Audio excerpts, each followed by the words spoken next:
તારીખ 31/8/1997 લંડનમાં સ્વામી સચ્ચિદાનંદજીનું દર્શનો ઉપર પ્રવચન, કેસેટ નંબર 6.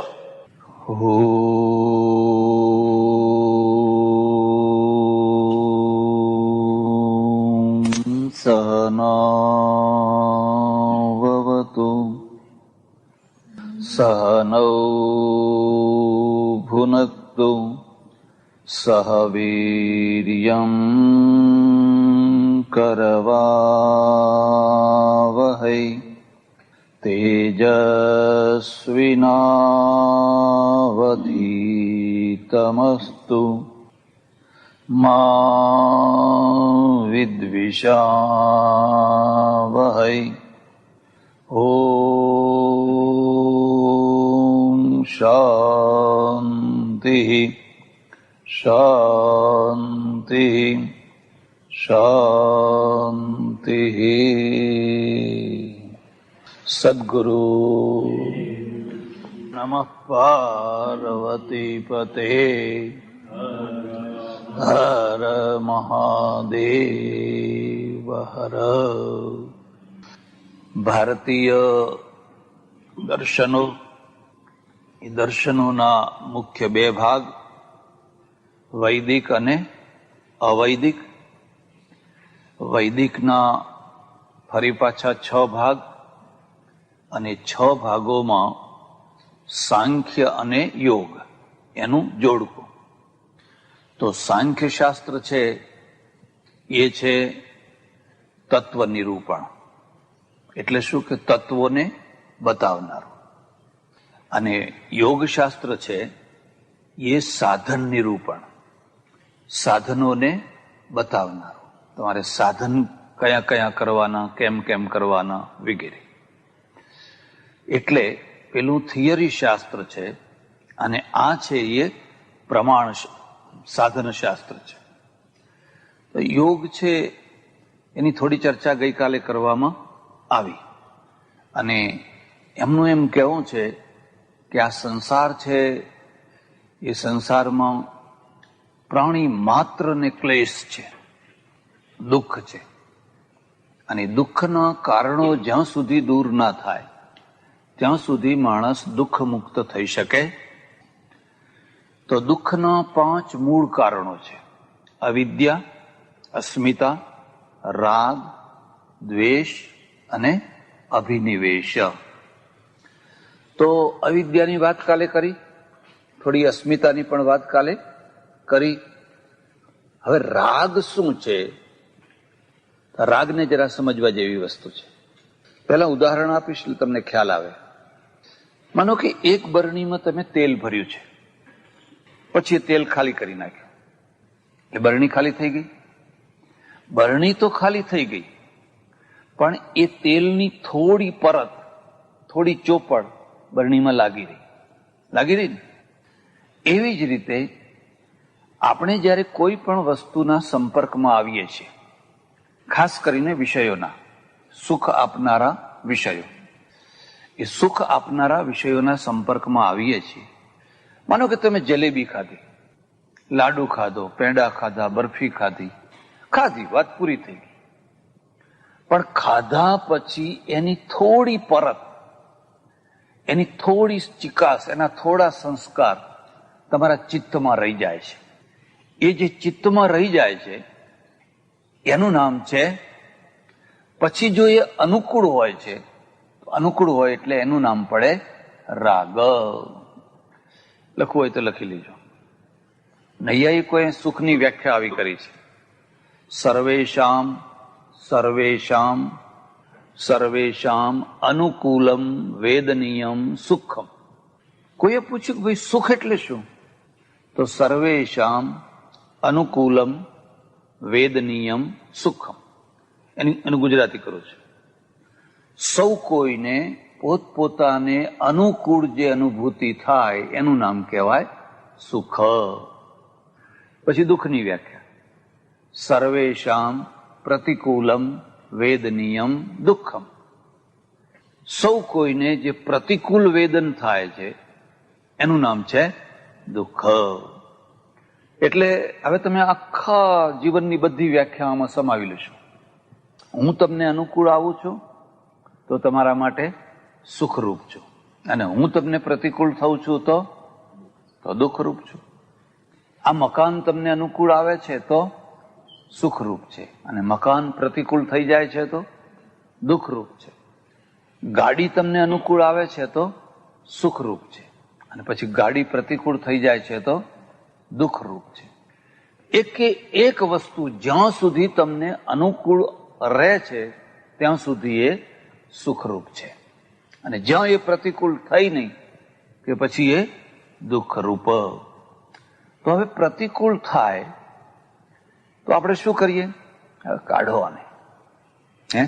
હવે આને કાઢો, આ મકાન કાઢો, આને કાઢો, અને આમ કાઢો, અને આમ કાઢો.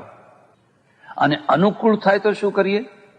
લાવો, રાખો, લાવો, ગમે એમ કરીને લાવો. એટલે આ લોકોનું એમ કહેવું છે કે આપણે જે સંસારમાં અનુભવો કરીએ છીએ એમાં એક રાગાત્મક અનુભવ હોય છે, અને રાગાત્મક અનુભવ એટલે અનુકૂળ રાગ, અનુકૂળ અનુભૂતિ.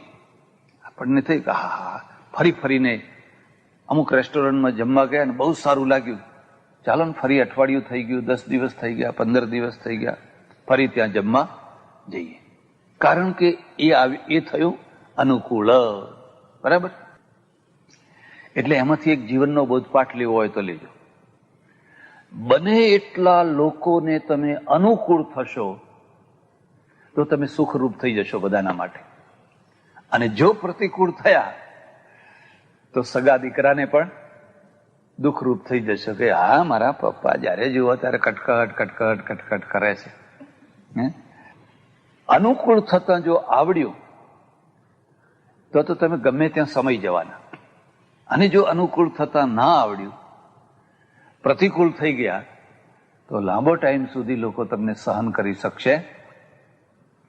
પણ હજુ રાગની વ્યાખ્યા અડધી થઈ છે, હજુ આખી વ્યાખ્યા નથી થઈ. રાગ એક પરાકાષ્ઠા છે.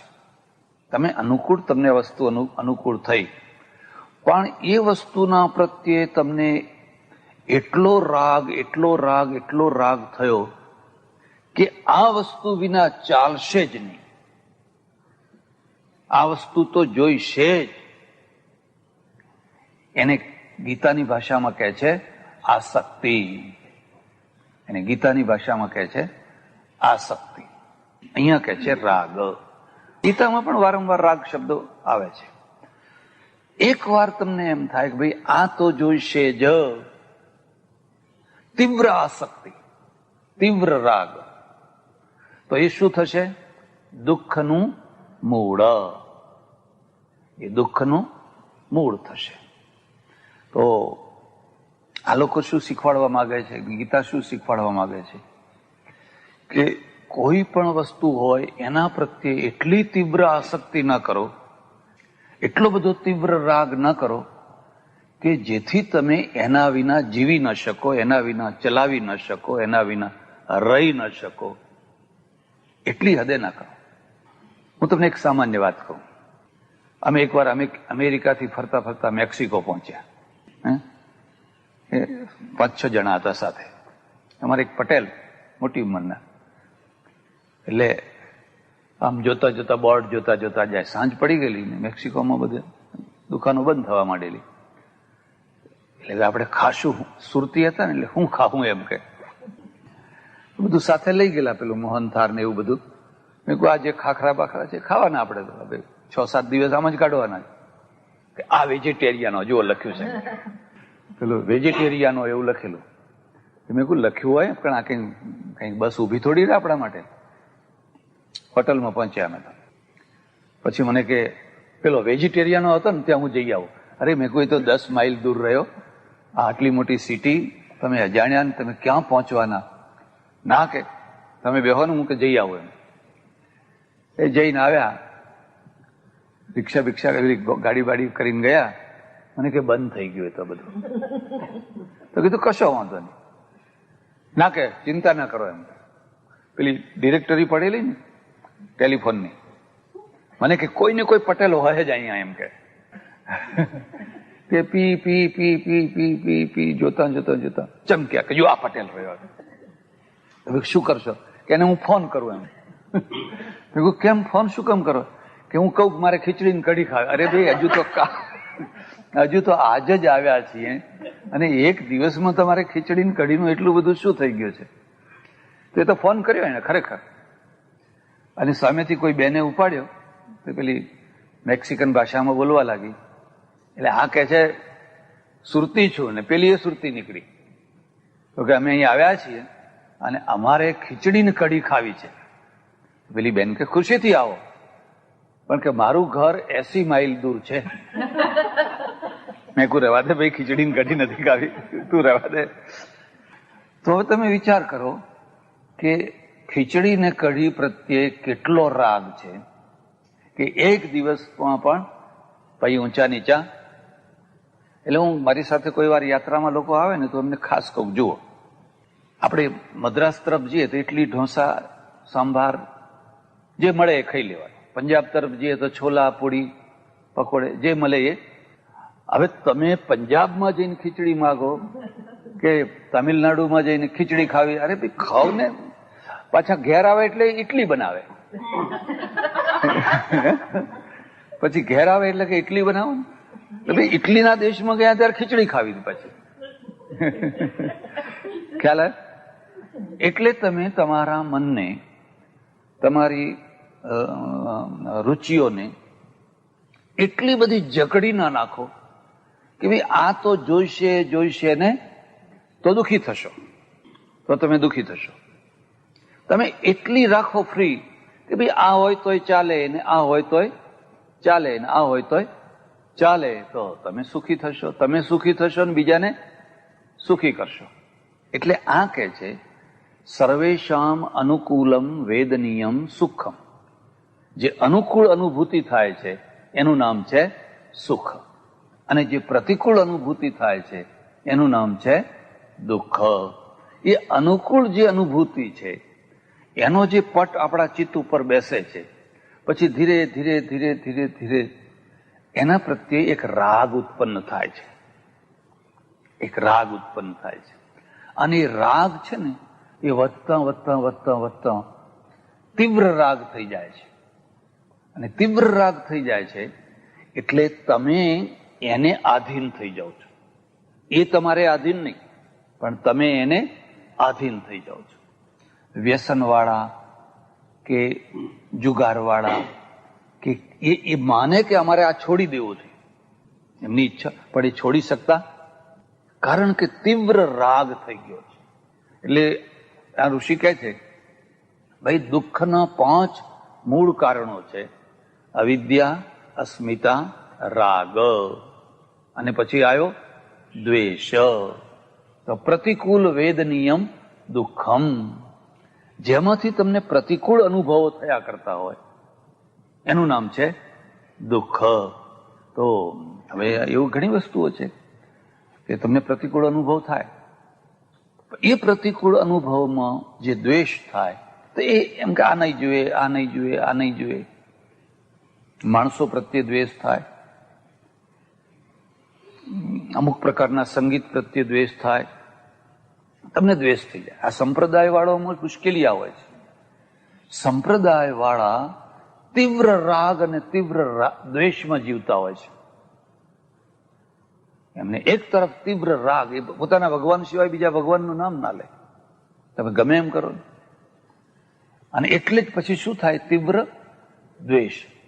જો તમે એમનું તિલક કર્યું હોય જોઈને જ ખુશ થઈ જાય, હા હા ખુશ. કશું જ કારણ નથી, માત્ર તમે એમને ગમતું તિલક કર્યું હોય તો એટલા માત્રથી રાજી રાજી થઈ જાય. અને એમને ન ગમતું તિલક કર્યું હોય તો મોઢું ચડાવે, તમને કોઈ વસ્તુ ના આપે, પાણીએ ના આપે, કશું ના આપે. કારણ શું છે કે તીવ્ર રાગ અને તીવ્ર દ્વેષમાં એ જીવતા હોય છે અને એને એ કટ્ટર ધાર્મિકતા કહેતા હોય છે. હવે એમાં ધાર્મિકતા તો છે જ નહીં, ધાર્મિકતા અલગ વસ્તુ છે. એટલે હાલ આમનું એમ કહેવું છે કે જ્યારે પ્રતિકૂળ વેદન થાય અને એના ઉપર આપણને અણગમો થાય અને એ અણગમો મક્કમ થતા તીવ્રતાએ પહોંચે ત્યારે એનું નામ કહેવાય દ્વેષ. એક બીજી વાત યાદ રાખજો, જેના પ્રત્યે રાગ છે એ તમારા મગજ ઉપર છવાઈ જાય છે. એને યાદ કરવો પડતો, એ આપોઆપ યાદ આવશે. આપોઆપ યાદ તમે બહાર ગયા છો ને તમારું બાળક છે એને તમારે યાદ નથી કરવું પડતું, એ રહી રહીને તમને યાદ આવ્યા જ કરે છે. કારણ કે એના પ્રત્યે રાગ છે. હવે રાગ કરતા જેના પ્રત્યે દ્વેષ હોય ને એ બહુ યાદ આવે. તમારે અનુભવ કરવો હોય તો કરજો. જેના પ્રત્યે તીવ્ર દ્વેષ થઈ ગયો હોય ને, જ્યાં નવરા પડ્યા ને કે મગજમાં આવ્યો ને, આમ સુઈ ગયા હોય તો આમ દેખાય, આમ પડખું ફરો તો આમ દેખાય, જ્યાં જુઓ ત્યાં એ જ દેખાતો હોય. એટલે દ્વેષાત્મક બુદ્ધિ છે એ દુઃખનું મૂળ છે. એમાંથી શું થશે? વૈર બંધાશે. જેના પ્રત્યે દ્વેષ હશે એની ઈર્ષ્યા કરશો, એની નિંદા કરશો, એના માટેની ખટપટ કરશો. તમે નહીં બોલો તો એના માટે ઘસાતું બોલનારો માણસ છે ને એ તમને લે ચા બા પીવો, પછી કઈ બોલો પેલું બોલો આપણે, પછી જે બાકી રહ્યું તો એ બધું. કારણ કે એના પ્રત્યે દ્વેષ છે. એટલે તમે કોઈ એવું બોલે ને તો તમને બહુ ગમે, હજુ જરા વધારે બોલે તો સારું. એટલે આ કે છે ભાઈ, જે આ દુઃખના કારણો છે એમાં એક રાગ છે અને એક છે દ્વેષ. બરાબર. હવે પાંચમો જે શબ્દ છે ને એ છે અભિનિવેશ, અને એ જરા નવો શબ્દ છે કે હવે એનો પ્રયોગ થવા માંડ્યો છે, પણ એ જે પ્રયોગ થવા માંડ્યો છે એ જુદા અર્થમાં થવા માંડ્યો છે, અને અહીંયા જે પ્રયોગ કર્યો છે એ જુદા અર્થમાં છે. અત્યારે જે આપણે એનો પ્રયોગ કરીએ છીએ એ લગભગ અહંકાર અર્થમાં કરીએ છીએ, છુપો અહંકાર, અને અહીંયા એવા અર્થમાં નથી. પણ અત્યારે જે આપણે બહુ અભિનિવેશ છે એટલે કે આમ બધું નમ્રતા, વિનય, વિવેક બધું હોય, પણ અંદર અહંકાર છુપાયેલો હોય. અહીંયા જે અભિનિવેશ છે એમાં વ્યાસ ભાષ્યમાં વ્યાસજીએ એનું સ્પષ્ટીકરણ કરે છે કે જીવ માત્રને સતત જીવતા રહેવાની જે ઈચ્છા છે એનું નામ છે અભિનિવેશ. હા, જીજીવિષા ને, હા જીજીવિષા, બરાબર, જીજીવિષા. સતત જીવતા રહેવાની જે ઈચ્છા. તો દરેકને છે કે ભાઈ આપણે તો હજુ કઈ વાંધો આવે એવું. મારા ઓળખીતા એક સજ્જન છે ચરોતરમાં, એ લકવો લાગી ગયો. અહીંથી પણ સુધી ચલાય નહીં. એમના ગામમાં કંઈક ઉદઘાટન જવાનું થયું, એ માંડ ચાલીને આવ્યા, બેસાડ્યા. છોકરા બધા અમેરિકા. મેં કહ્યું અરે તમારાથી તો હવે ચલાતું નથી, અને હાવ હાથ ને બધું આવું થઈ ગયું. મને કે 125 વર્ષ જીવવાનો છે. તમારા ભગવાનને કહેવું હોય તો કહી દેજો, એની તાકાત નહીં મને એક દિવસ પહેલો લઈ જાય. હવે એ તો જે થવું હોય થાય, પણ એક એની મસ્તી જોઈને તો આનંદ થયો. ભલે ને કાલ મરી જતો હોય, પણ એને તો એમ છે કે તમારા ભગવાનને કહી દેજો 125 વર્ષ પહેલા આવે નહીં, આવશે તો હું પાછા કાઢીશ. જાણે કે એમના હાથની જ બધી વાત હોય ને, એમની મુઠ્ઠીની જ વાત હોય ને. મને કે 1.25 કરોડ રૂપિયા છે, મારે ક્યાં વાપરવા એ મને સૂઝતું. તો હું કીધું હું સુજાડું. પછી મેં સુજાડ્યું. પાછા એક પૈસો વાપરે નહીં પાછા. લોકોને કે ખરા કે મારી પાસે 1.25 કરોડ રૂપિયા, એટલે શું થાય, ઘણા લોકો પાછળ પડી જાય, કાકા કાકા કાકા કાકા, પણ કાકો પૈસો કાઢે. એટલે સતત જીવતા રહેવાની જે ઈચ્છા છે ને એનું નામ છે અભિનિવેશ. એક ટાઈમ એવો આવે કે તમે ઓલરેડી તૈયાર થઈ જાઓ કે ભાઈ બરાબર છે. અમારે મનુમાં લખેલું છે કે સંન્યાસનો અર્થ છે કે જેમ કોઈ વાલો મહેમાન પોતાના ઘેર આવવાનો હોય અને ઘરના માણસ છે આમ અગાસી ઉપર, છત ઉપર એની રાહ જોઈને બેઠા હોય કે આવ્યા કે નહીં, આવ્યા કે નહીં, આવ્યા કે નહીં. એવી રીતે જે રોજ ભગવાનના દૂતોની રાહ જોઈને બેઠા હોય કે આવો ને તૈયાર, બિસ્તરા તૈયાર છે, તમે જ્યારે આવો ત્યારે અમે તૈયાર છીએ. તો શું થાય? તો મૃત્યુ એના માટે ભયરૂપ બને. તો એના માટે મૃત્યુ ભયરૂપ ના બને. અને નથી જવું, હવે હવા વર્ષ જીવવું છે, પેલા આવે તો બેયમાં સંઘર્ષ થાય તો કોણ જીતવાનું? અરે આ તો લખવા વાળો છે, પેલો કોઈ ગામા જેવો પહેલવાનું હોય તો એનું કશું ચાલે. એટલે આ ઋષિ કે છે કે અવિદ્યા, અસ્મિતા, રાગ, દ્વેષ અને અભિનિવેશ, આ 5 દુઃખના મૂળ છે. અને આ 5ને જો તમે દૂર કરી શકો અથવા જેટલા ઓછા કરી શકો એટલા તમારા દુઃખ ઓછા થાય, એટલા જ તમારા દુઃખ ઓછા થાય. ચાલો, યોગની થોડીક વાત બીજી પણ કરીશ. બીજી વાત શું છે? આને અષ્ટાંગ યોગ કહેવાય છે, લખી લેજો. અષ્ટાંગ યોગ, જેના 8 અંગ છે. એ 8 અંગ લખવા હોય તો લખી લેજો. 1 યમ, 2 નિયમ, 3 આસન, 4 પ્રાણાયામ, 5 પ્રત્યાહાર, 6 ધારણા, 7 ધ્યાન અને 8 સમાધિ. આ જે અષ્ટાંગ યોગ છે, તમને નવાઈ લાગશે કે આમાં કોઈ જગ્યાએ કુંડલી જગાડવાની, નેતિ ધોતી બસ્તી કરવાની, કુંજર ક્રિયા કે એવી બધી ખેચરી મુદ્રા કે એવું બધું કરવાનું કોઈ જગ્યાએ નથી. આ રાજયોગ છે. રાજયોગ એટલે પેલા બ્રહ્માકુમારી વાળો રાજયોગ નહીં હો. એ બ્રહ્માકુમારી વાળો રાજયોગ છે એ નથી આ. પણ રાજયોગનો અર્થ શું થાય છે? જેમ આપણે લખ્યું હોય કે રાજમાર્ગ. રાજમાર્ગ એટલે ધોરી માર્ગ, કોઈ પણ ચાલી શકે. એમ આ પણ રાજયોગ છે.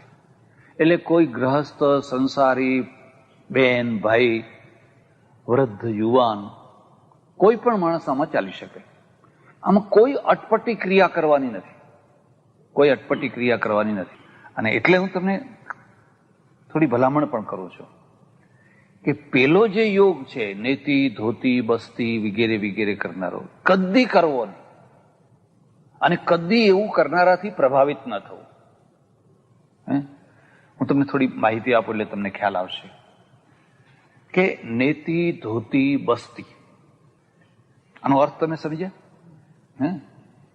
તો આ જે તમારા આંતરડા છે, એ આંતરડાને ચોખ્ખા કરવા માટે એક લાંબુ 20-25 ફૂટ કપડાનો પટ્ટો હોય, એને પેલો ચાવીને ગળી જાય અને પછી ધીરે ધીરે ધીરે ધીરે એને બહાર કાઢે. એટલે શું થાય? પેલું આંતરડું છે ને એ બધું ચોખ્ખું થઈ જાય. તો કદી આવું કરવું નહીં. કેમ ના કરવું? એ કુદરતી વ્યવસ્થા છે. તમે કુદરતી વ્યવસ્થાને અપસેટ કરો છો. આંતરડા કેવી રીતે ચોખ્ખા રાખવા એની કુદરતે જ વ્યવસ્થા કરેલી છે. પેટ કેવી રીતે ચોખ્ખું રાખવું, બહુ તો તમે આહારના દ્વારા એ કરી શકો. તમે એવો આહાર લો કે જેથી તમારા આંતરડા ચોખ્ખા થઈ જાય. એમ આ જીભ છે, એના નીચેની જે પાતળી રેખા છે, એને રોજ થોડી થોડી થોડી થોડી કાપવી અને જીભને પછી આમ વાળવીને એને નાકના છિદ્રમાં ચડાવવી, ખેચરી મુદ્રા છે. તો હવે એ કરવાની કોઈ જરૂર નથી. અને અકુદરતી છે, અનનેચરલ છે. મેં એવા ઘણા યોગીઓ જોયા છે, આવું બધું કરનારા જિંદગી ભર બીમાર થાય અને પછી રીબાઈને મરે. ઘણા એટલે લગભગ બધા. ઘણી વાતો લોકો બહાર ના આવવા દે. બાકી ખરેખર તમે આ રવાડે કદી ચડશો નહીં. મારા અનુભવો મેં પુસ્તક લખ્યું છે, તમે વાંચજો. એમાં કાશીમાં એક અમારે બહુ મોટા મહાત્મા રહેતા, એમનું નામ શંકર ચૈતન્ય ભારતી. શંકર ચૈતન્ય એટલા ત્યાગી અને એટલા જ્ઞાની કે બિરલા એમને મળવા ગયેલા, બારણા બંધ કરી દીધેલા. તારે નહીં આવવાનું મારે કે, તારી જરૂર મારે નથી. કારણ કે બિરલા આવશે ને એટલે આખું ગામ દોડતું આ કે બિરલા શેઠ જાય છે તો કંઈક હોવું જોઈએ. લોકો પોતાની બુદ્ધિથી જતા હોતા, બિરલાને પાછા વાળી દીધેલા. અને બહુ સામાન્ય રૂમમાં રહેતા, અને એટલા મોટા પંડિત. પણ એ જ્યારે મર્યા, મૃત્યુ થયું, એના પહેલા બહુ રીબાયા. અમે બધા ભણતા ત્યારે, એટલે જઈએ એમની પાસે, અને એ બહુ દુઃખી થતા હોય એટલે કહીએ કે ભાઈ ડોક્ટરને બોલાવીએ. તો કે ના, આ દુઃખ મેં જાતે ઓરેલું છે, અને તમે કોઈ આવું દુઃખ ઓરશો નહીં. મેં જે ભૂલ કરી છે એ ભૂલ તમે કરશો. મેં આ બધી ક્રિયાઓ કરી, અને આ ક્રિયાઓ હવે મને દુઃખ દે છે. એટલે બહુ દુઃખી થયા, બહુ રીબાયા. પછી સાંજના 5 વાગે એમનું અવસાન થઈ ગયું. મને સમાચાર મળ્યા. મારે મારી વાત ના કહેવી જોઈએ, પણ હું કાશીમાં 11 વર્ષ રહ્યો. તો મારી ખાસિયત હતી, કોઈ સામાન્યમાં સામાન્ય સાધુ મરી જાય તો એની અંતિમ ક્રિયા કરવાની. હું જાઉં, એને નવડાવું, દોવડાવું, એની બધી વિધિ જે અમે સાધુ પ્રમાણે કરતા હોય. કારણ કે મરદાના નજીક કોઈ જવા તૈયાર ના હોય. સગા મા બાપના મરદાના નજીક લોકો જવા તૈયાર નથી હોતા. તો આ તો કોઈ પાર્ક ગમે તે માણસ હોય. એટલે પછી પહોંચી ગયા. પછી થોડો વિવાદ થયો. એ મઠના માણસો હતા, એમના પ્રત્યે પ્રેમ ના રાખે. એ કે અત્યારે ને અત્યારે ગંગાજીમાં પધરાવી દો. સાધુઓ મરદાને ગંગાજીમાં પધરાવી દે, એ ખરાબ છે, સારું નથી. કદી કોઈ મરદું નદીમાં ના નાખવું જોઈએ, પોલ્યુશન થાય. અમે બધા જે થોડા જુવાન વર્ગ હતો, અમે કહ્યું નહીં, સવારે એમની પાલખી ફેરવવાના નગરમાં, અને વાજતે ગાજતે સન્માનપૂર્વક પછી એને પધરાવશું. પછી અમારો વિજય થયો. સારું, ચાલો. તો પાઇપનો થાંભલો પતરાવાળો, એને અડાડીને પલાઠી વાળીને મરદું બેસાડ્યું, અને બધા ગયા. સવારે આવજો. બે સાધુઓને ત્યાં રાખ્યા, તમે આખી રાત અમની પાસે બેસી રહેજો. સવારે હું આવ્યો, પહેલો આવ્યો, એટલે એક સાધુ આવીને મને કે રાત્રે થોડી ગડબડ થઈ. તો શું ગડબડ થઈ? કે 10, સાડા 10 વાગે આ મરદાના પેટમાં ગુડુડુ એવો અવાજ થયો, અને પછી થોડો ઝાડો થઈ ગયો. એટલે હવે એ વખતે તો હું એવું માનું કે ભાઈ આ ઉપરના દ્વારમાંથી જીવાત્મા નીકળે તો એનો મોક્ષ થાય, અને અધો દ્વારથી તો અસદગતિ થાય. હવે આટલા મોટા મહાત્મા, અને જો એ ઝાડો થયો હોય તો એ તો અધો દ્વાર થયું. એટલે ગૂંચવાણામાં પડી ગયા. પછી એક બીજી વાત થઈ, અને બીજી વાત શું થઈ કે આખા શરીરે આવડા મોટા ડાઘા, કાળા ડાઘા પડી ગયા 14-15 કલાકમાં. અને એટલી દુર્ગંધ આવે, માથું ફાટી જાય એવી દુર્ગંધ આવે.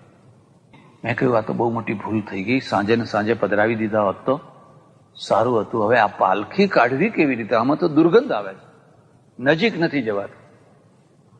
કોઈ નજીક જવા તૈયાર નહીં. હું ને એક બીજા બ્રહ્મચારી હતા. અહીંયા મોઢે નાકે પાટા બાંધી, અત્તર મગાવ્યું કેટલું, અને બધું માંડ જેમ તેમ. જરા કામ માથું થાય એટલે આટલો લૂંદો નીકળે, જરા કામ થાય એટલે લૂંદો નીકળે. પછી પધરાયા, સમાધાન ના થાય.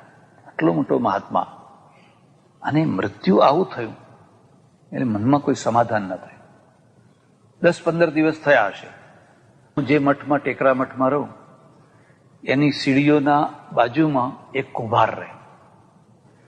કુંભાર 70-75-80 વર્ષનો, ધોળી મૂછો, આખો દિવસ રમકડા બનાવે માટીના. અને એની મૂર્તિએ બનાવેલી પોતાની માટીની મૂકેલી. તો જતા આવતા જોઈએ આપણે. તો સવારના પહોરમાં ત્યાં બધો બેન્ડ વાગવા માંડ્યા. મેં કહ્યું આ શું થયું ભાઈ? માણસને બોલાય, એના છોકરાને, આ શાનું બેન્ડ વગાડો છો? કે હમારે પિતાજી દેવ હો ગયે, અમારા બાપુ છે એ ગુજરી ગયા. તો પછી એને વાત કરી મને કે રાત્રે જમ્યા અને 9 વાગે હોકો પીધો. એ રોજ હોકો પીવે, ખાટલા ઉપર બેઠો હોકો પીધો. અમને બધાને બોલાવ્યા, અને બોલાવીને પછી કહ્યું જો પરોડિયાના 4 વાગે હું જતો રહેવાનો છું, એટલે તમે કોઈ રડશો કકડશો, મારા માટે તમે બેન્ડ બાજુ મગાવજો, અને જેમ લગ્નમાં કે એવી રીતે ઠાઠમાઠથી જાય ને એવી મને રીતે ભગવાનનું નામ લેતા લેતા મને કોઈ રડશો નહીં, એમ મને લઈ જાય અને આવું જમણ કરજો, આટલું આમ કરજો, બધી વ્યવસ્થા કરીએ. પછી કે બરાબર 3 વાગ્યા હશે ને એ ઉઠી ગયા. અમે બધા તો ભેગા થઈ ગયેલા, નખમાંય રોગ નહીં. નાયા ધોયા, કપડા ચોખ્ખા બદલ્યા, ગૌમૂત્ર ને પેલું છાણ ને એ બધું મગાયું, ચોખ્ખો કર્યો, દીવો કર્યો, બધાની માફી માંગી. જો ભાઈ કઈ કોઈને કઈ બોલ્યો ચાલ્યો હું તો મને તો અમે બધા હસીએ કે આ કઈ મરે નહીં, કે આ તો નાટક કરે છે. પોતાની મેળે જ સુઈ ગયા એમ. અને સુઈ ગયા થોડી વારમાં તો મને મારી બીજી મુશ્કેલી થઈ ગઈ. અરે રે, આ માણસ પેલા શંકર ચૈતન્ય ભારતી આખી જિંદગી આ યોગ ને વેદાંત ને આ બધું કરનારા, એનું મૃત્યુ આવું થાય છે. અને આખી જિંદગી હોકો પીનારો, ગુડગુડ ગુડગુડ ગુડગુડ અને રમકડા બનાવનારો, એ તો યોગીના મોતે મરે છે. ઘણા દિવસ સુધી ગૂંચવાડો રહ્યો કે આ બેમાં ખરેખર યોગી કોણ. એટલે મેં ખાસ 2 ચેપ્ટર લખ્યા છે, તમારે વાંચવા હોય તો વાંચજો. અને એટલા માટે લખ્યા છે કે આ જે પ્રજાપતિ હતો, કુંભાર હતો, એ સહજ યોગી હતો, એ રાજયોગી હતો, એ સહજ યોગી હતો. આવી કેટલીય ડોશીઓ, કેટલાય ડોસાઓ, કેટલાય માણસો કશા આડંબર વિના, કશા દંભ વિના, કશા પ્રચાર વિના પહેલેથી જ કહી દે હવે હું કાલ મરી જવાનો છે, અને ખરેખર મરી જાય અને ખુમારીથી મરી જાય. એટલે આવી કોઈ ખેચરી મુદ્રા કરનાર હોય કે કોઈ ફલાણું કરનાર હોય કે ફલાણું, એનાથી કદી પ્રભાવિત થવું નહીં અને પોતે કદી એવું કરવું નહીં. કારણ કે આ બધું અનનેચરલ છે. અને સતત તમે એ બધું કર્યા કરો તો તમારું શરીર સુધરવાની જગ્યાએ ઉલટું વધારે ને વધારે બગડે. એટલે આ રાજયોગ છે. રાજયોગ એટલે તમે આમાં ચાલી શકો, આમાં કોઈ અટપટી ક્રિયાઓ કરવાની નથી. તો આના ફાઉન્ડેશન છે ને એ 2 છે, યમ અને નિયમ. યમ અને નિયમ. એમાં જે યમ છે અને નિયમ છે એ 5 છે. લખવા હોય તો લખી દેજો. અહિંસા, સત્ય, અસ્તેય, બ્રહ્મચર્ય, અપરિગ્રહા યમાહ. અપરિગ્રહા યમાહ. હા, આ યમ છે. નિયમ લખાઈ દઉં, પછી એની વ્યાખ્યા કરશું. નિયમાહ: શૌચ, સંતોષ, તપઃ, સ્વાધ્યાય, ઈશ્વર પ્રણિધાનાની નિયમાહ. શૌચ, સંતોષ, તપઃ, સ્વાધ્યાય, ઈશ્વર પ્રણિધાનાની નિયમાહ. એની વ્યાખ્યા કરું એના પહેલા એક બીજી વાત કહી દઉં તમને. આ જે યોગ સૂત્ર છે એ ઈસવીસન પૂર્વ 3ય શતાબ્દીની આજુબાજુ રચાયું છે. 3ય શતાબ્દી એટલે 2300 વર્ષ થયા. અને એના ઉપર બૌદ્ધોની અસર છે, બુદ્ધની અસર છે. બુદ્ધના ઉત્તરકાળમાં જે ગ્રંથો રચાયા, બુદ્ધની એના ઉપર અમીટ અસર છે. તો બુદ્ધની શું અસર છે? દાખલા તરીકે આ યમ નિયમ. હવે યમ નિયમ છે. બૌદ્ધ ધર્મની અંદર આખો બૌદ્ધ ધર્મ 3 થાંભલા ઉપર ઉભો છે. આખો બૌદ્ધ ધર્મ છે એ 3 થાંભલા ઉપર ઉભો છે. લખવું હોય તો લખી દેજો. શીલ, સમાધિ અને પ્રજ્ઞા. શીલ, સમાધિ અને પ્રજ્ઞા. આ જે શીલ છે ને એ યમમાં આવી ગયું. એ શીલની જ વ્યાખ્યા યમ છે. અને સમાધિ છે એટલે સમાધાન, એ આ યોગમાં જે આવશે. અને પ્રજ્ઞા એટલે જ્ઞાન, અને જ્ઞાન એટલે પ્રકૃષ્ટ જ્ઞાન, ઊંચું જ્ઞાન, હાઈ લેવલનું જ્ઞાન. આ 3 ઉપર આખો બૌદ્ધ ધર્મ ઉભેલો છે. એટલે એનું જ આ વ્યાખ્યાન છે. એવી રીતે જૈન ધર્મ છે, તો એ જૈન ધર્મમાં પણ આ 3 થાંભલા બીજી રીતે રાખેલા છે. સમ્યક જ્ઞાનમ, એક શબ્દ ભૂલી જવાય છે. હા, સમ્યક શ્રદ્ધાનમ, પહેલા શ્રદ્ધા, શ્રદ્ધા, જ્ઞાનમ, બે છે, બરાબર ને? ત્રીજો પછી કહું.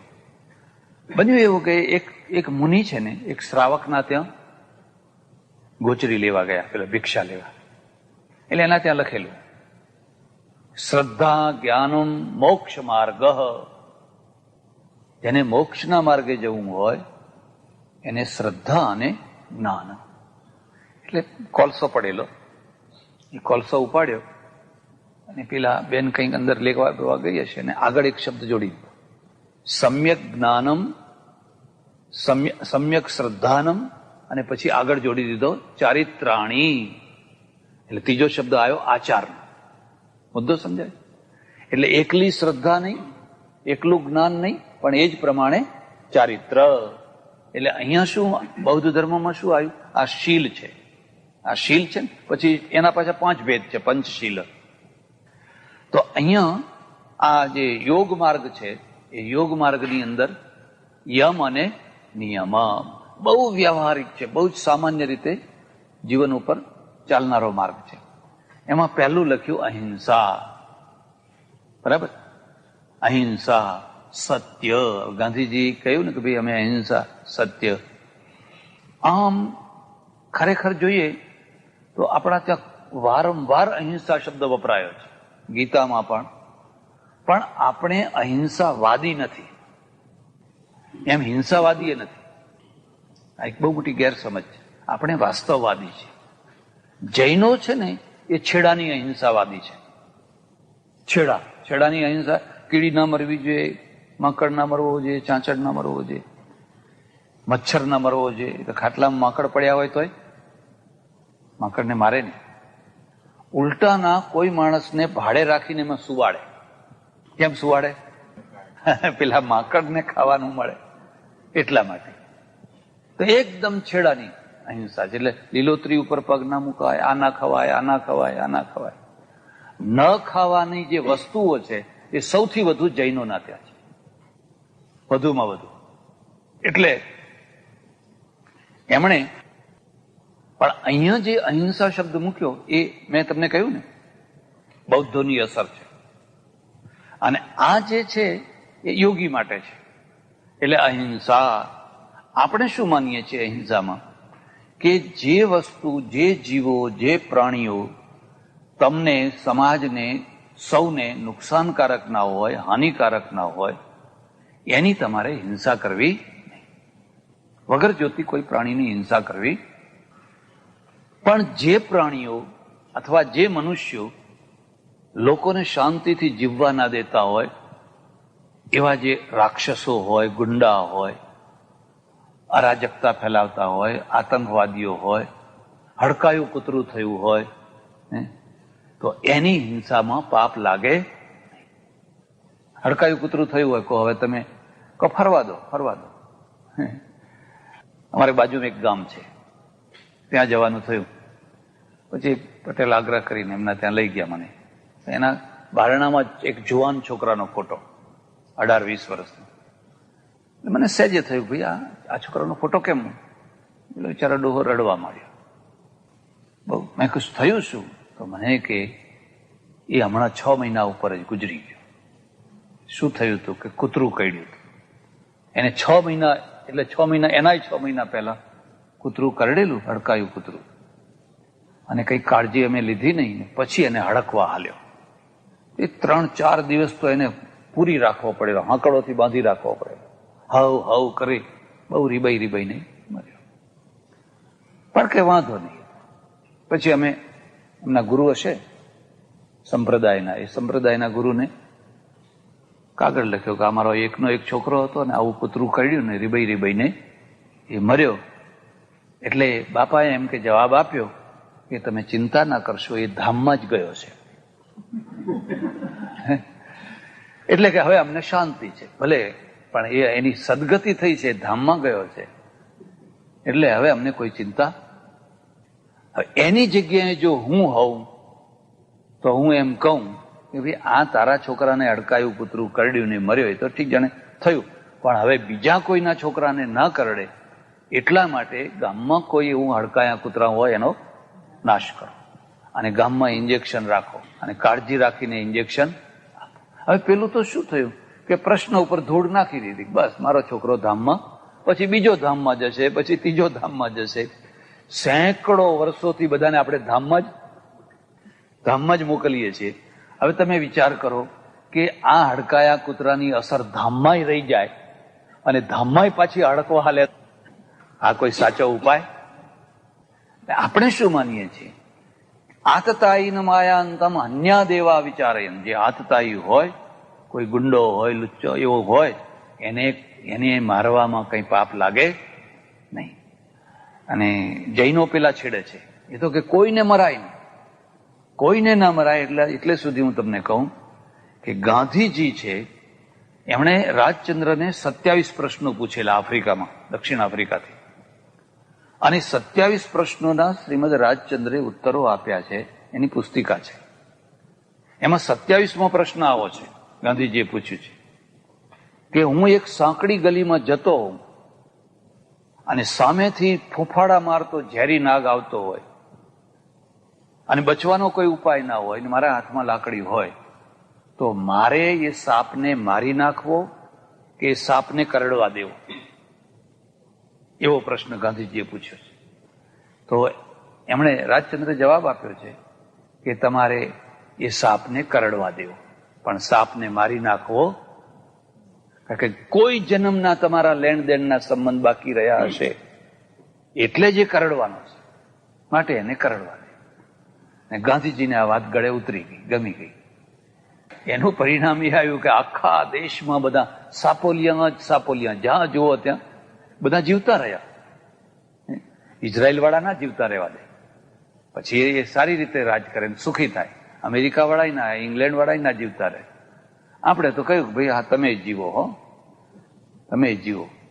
એટલે આપણે એવા અહિંસાવાદી, આપણો અહિંસાવાદ છે એ કેવો છે કે નિર્દોષને નહીં મારવાનો, વગર જો તો કોઈ કીડી ઉપર પગ નહીં મૂકવાનો. પણ જે માણસોને, સમાજને, પ્રજાને, રાષ્ટ્રને, બીજા લોકોને હેરાન કરે છે, દુઃખ દે છે, મારે છે, તો એને નહીં બચાવવાનું. એટલે અહીં ઋષિ કહે છે અહિંસા સત્ય.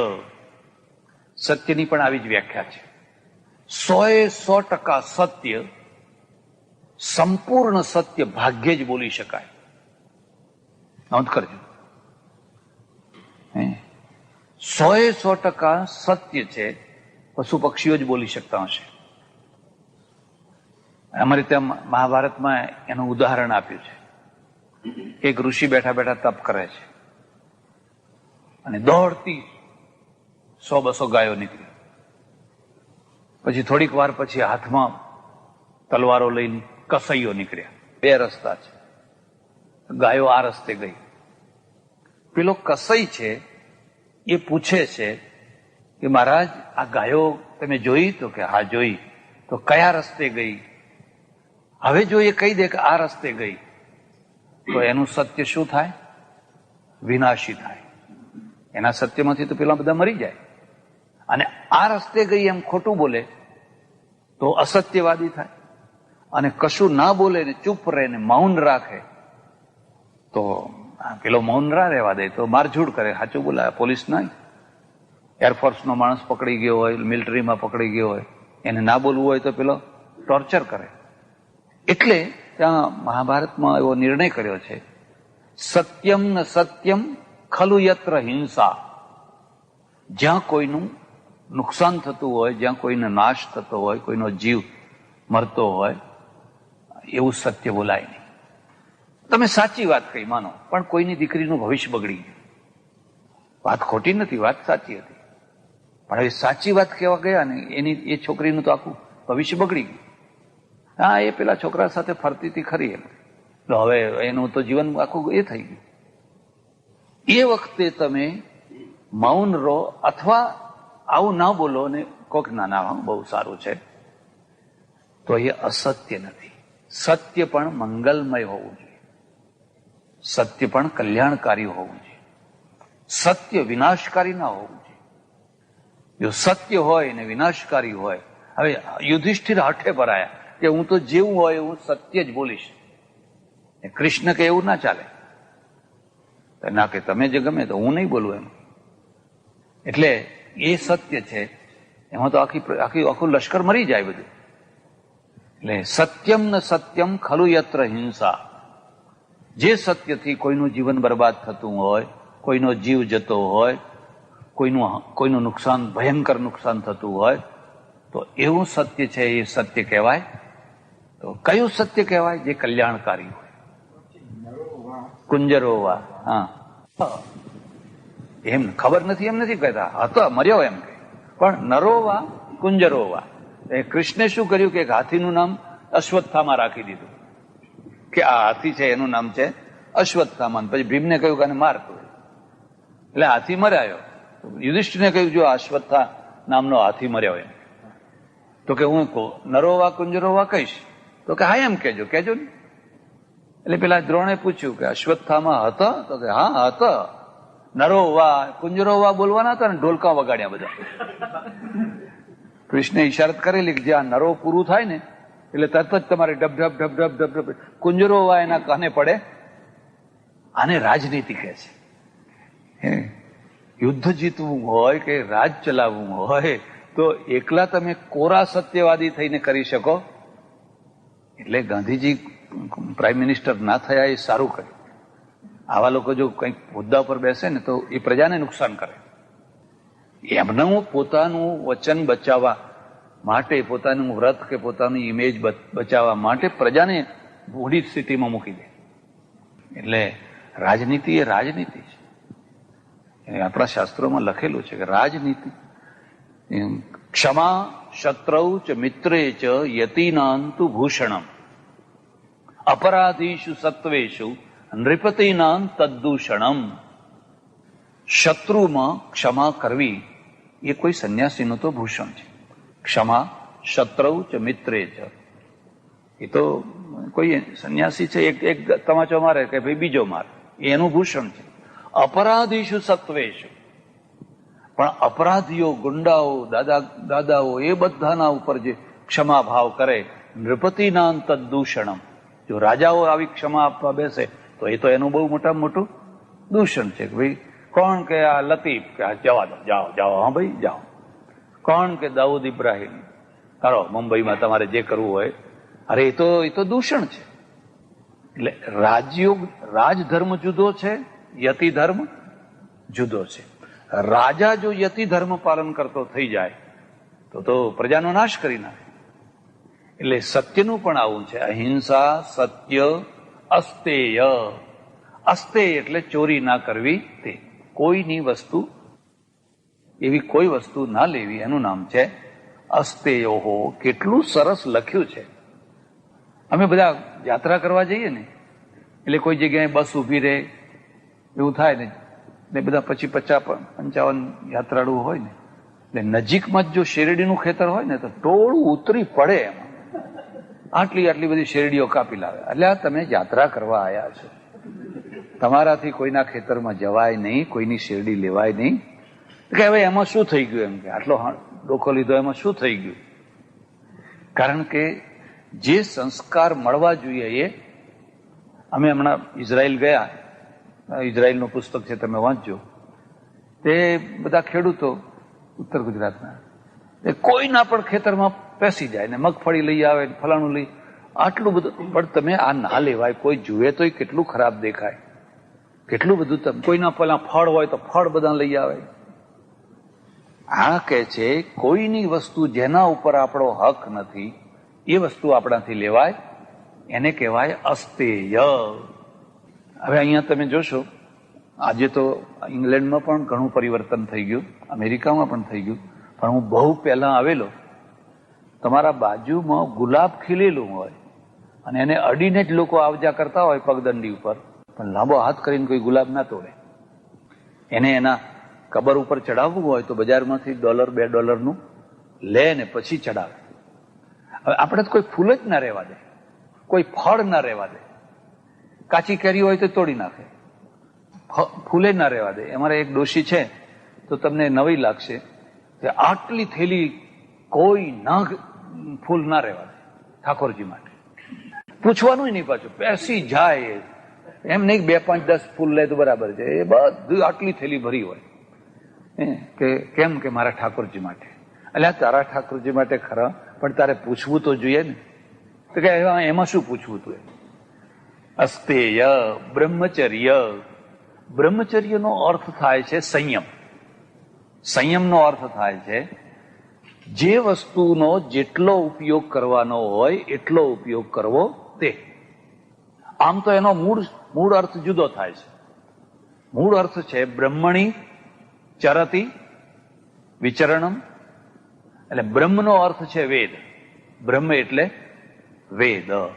વેદ ભણવા માટે જે 24 વર્ષની ઉંમર સુધી વિદ્યાર્થી ગુરુકુળમાં રહે, એટલે એનું નામ પડ્યું બ્રહ્મચારી.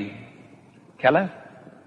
તો જ્યારે તમે આ સાધના કરતા હોવ ત્યારે પણ યથાસંભવ જે કંઈ શક્ય હોય એ પ્રમાણે તમે વર્તો. એનું નામ છે બ્રહ્મચર્ય.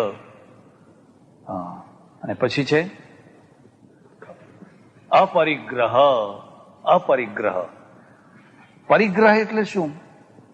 ગ્રહ એટલે પકડવું, અને પરિગ્રહ એટલે વધારે જોરથી પકડવું. પરિ ઉપસર્ગનો અર્થ થાય છે અતિશય, અને અપરિગ્રહ એટલે બિલકુલ નહીં. જે ચીજની જરૂર નથી એવી વધારે પડતી ચીજો ઘરમાં ભેગી કર કર કર કર કર લાવીને ઘરમાં બધું ભર્યા કરે. એટલું ભેગું કર્યું, પછી એમાં ધૂળ ખંખેરવાનો ટાઈમ નથી. ડગલા ઉપર ડગલા. એટલે પેલો ઋષિ કહે છે કે ભાઈ અપરિગ્રહ. અપરિગ્રહનો ઉપદેશ સૌથી વધુમાં વધુ જૈનો ઉપર છે. એટલે જૈનો માટે તો એવું કહેવાયું કે તમારે જો મોક્ષ જોઈતો હોય તો આ કપડાં પણ છોડી દેવા પડે. દિગંબર. કપડાં પણ પરિગ્રહ છે. કમંડલ નહીં રાખવાનું, હાથમાં જ ખાઈ લેવાનું. પણ જો તમે જોશો તો સૌથી વધુમાં વધુ પરિગ્રહ જૈનો કરે. હા, એ તો આપણે આ અર્થતંત્ર ચલાવવા થોડો યોગ કરવાનો છે. આ તો પેલી મનની શાંતિ માટે છે. હા, એટલે આના પાછળનું કારણ પણ સમજવાનું છે કે જ્યાં જે વસ્તુ અતિશય હોય ત્યાં એ વસ્તુનો નિષેધ હોય. ઇસ્લામમાં વ્યાજને હરામ કહ્યું, બરાબર ને? પઠાણી વ્યાજ કોણ લે? પઠાણો લે. પઠાણી વ્યાજ પઠાણો લે. એટલે એટલું વ્યાજ લે કે પેલા વાણિયા કરતા વધારે વ્યાજ લે પઠાણો. એટલે એનો નિષેધ કરવામાં આવ્યો. નિયમ છે અહીં ગંદકી કરવી ત્યાં જ ગંદકી થતી હોય. કારણ કે થતી હોય પ્રાપ્તૌ સત્યામ નિષેધ. જે વસ્તુ થતું હોય એનો જ નિષેધ કરવામાં આવે. એમ જૈનો છે બહુ પરિગ્રહ કરતા હોય, એટલે કહ્યું ભાઈ અપરિગ્રહ. જેટલી જરૂરિયાત હોય, જેટલી વસ્તુથી ચાલતું હોય એટલી વસ્તુઓ રાખો. વગર જોતી બધી વસ્તુઓ ભેગી કરો નહીં. આ 5 યમા ઓછામાં ઓછું જ્યારે તમારે આ યોગ સાધના કરવી હોય ત્યારે આટલું રાખવાનું. પછી નિયમાહ. તો નિયમામાં છે શૌચ. શૌચ એટલે નાહવું, ચોખ્ખા રહેવું, શુદ્ધિ. તનથી શરીર છે એને નાહવું, એ શૌચ. પછી સંતોષ. સંતોષ એટલે જે કંઈ પરિસ્થિતિ હોય એ પરિસ્થિતિ ઇનફ છે, બસ સંતોષ. તપઃ. તપ એટલે શું? તો વ્યાસે એની વ્યાખ્યા કરી છે કે ધર્માચરણ કરતા, લખવું હોય તો લખજો, ધર્માચરણ કરતા, કર્તવ્યનું પાલન કરતા જે કષ્ટો પડે એ કષ્ટોને હસતા હસતા સહન કરી લેવા, એનું નામ છે તપ. એનું નામ છે તપ. જૈનોએ તપ જુદા કર્યા. એમણે દેહ દમન ઉપર, તમારા શરીરનું દમન કરો. અમને કહ્યું નહીં. એક માં છે અને બાળકને ઉછેરે છે, હવે એને તકલીફ પડે છે. એ રડે છે, ઊંઘવા નથી દેતું, આમ છે તેમ છે, પણ એ બધું એ હસતા હસતા સહન કરે છે, એટલે એ તપ કરે છે. એ તપ કરે છે. એમ એક દુકાનદાર છે, એ સવારથી સાંજ સુધી દુકાને બેસી રહે છે. હવે એને ઘણી ઈચ્છાઓ થાય છે કે હું આમ જઉં, આ કરું, તે કરું, ફલાણું કરું. દુકાન ચલાવવી છે અને ગ્રાહકો સાથે માથાકૂટ કરે છે. કોઈ ગ્રાહક ગાળ આપીને જાય છે, કોઈ અપમાન કરીને જાય છે, નોકરોના સાથે, ફલાણા સાથે. એ જે દુઃખો છે એ દુઃખોને હસતા હસતા સહન કરી લેવા, એનું નામ છે તપ. ખ્યાલ? એટલે તમે માનો કે વાસ્કો ડી ગામા છે, એ એના ત્યાંથી નીકળ્યો અને ભારત પહોંચ્યો. 9 મહિના લાગેલા. 9 મહિના સુધી એ દરિયામાં રખડ્યો. તો એ હવે દરિયામાં તો તમે જાણો છો, કંઈ ખાવાનું પીવાનું શું હોય ને જે હોય એ બધું. એ રાષ્ટ્રીય તપ છે. કયું તપ છે? એ રાષ્ટ્રીય તપ છે. એમ રવિશંકર મહારાજ હોય, ઉઘાડા પગે આ ગામ પેલું ગામ ફરતા હોય અને સમાજનો સુધારો કે બધું કરતા હોય, તો એ કયું તપ છે? સામાજિક તપ છે.